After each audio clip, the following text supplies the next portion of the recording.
My creative process, well, I think there's actually such a lot of different ways to approach design.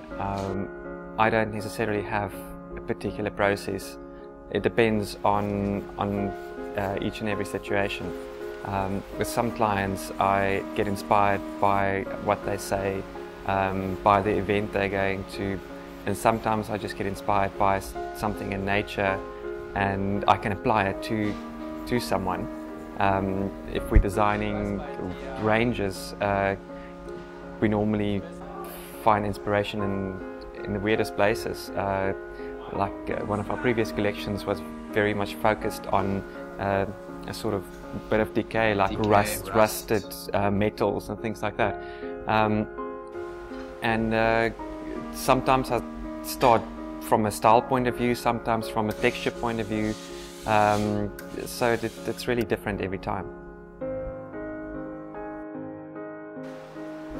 I think the core, and I can only speak for my side of the passion, my passion is not a passion for fashion.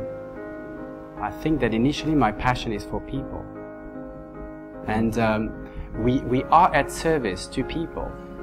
We have clients that come and do count on us to deliver the best possible, but mainly to understand them.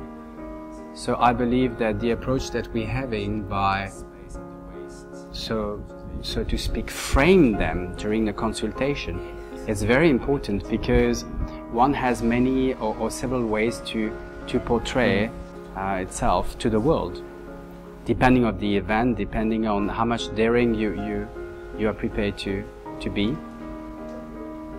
And I think we actually respond to that demand very well.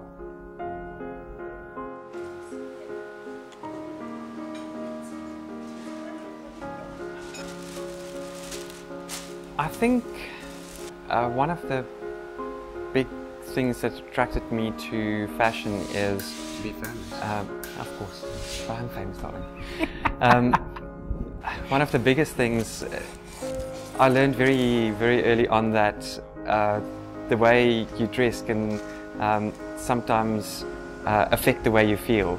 Actually, most of the time affect the way you feel, and sometimes you dress to suit your mood, and sometimes you dress to change your mood. And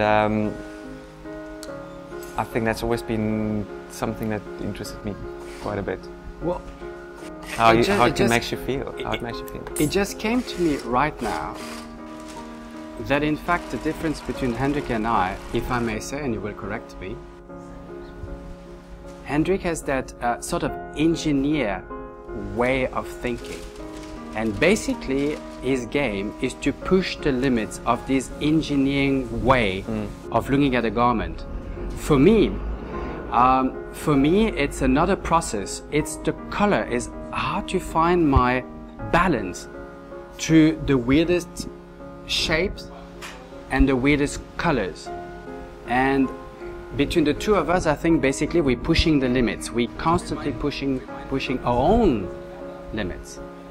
And that I think is also something that our clientele appreciates, the fact that we constantly pushing the boundaries and trying to innovate with that.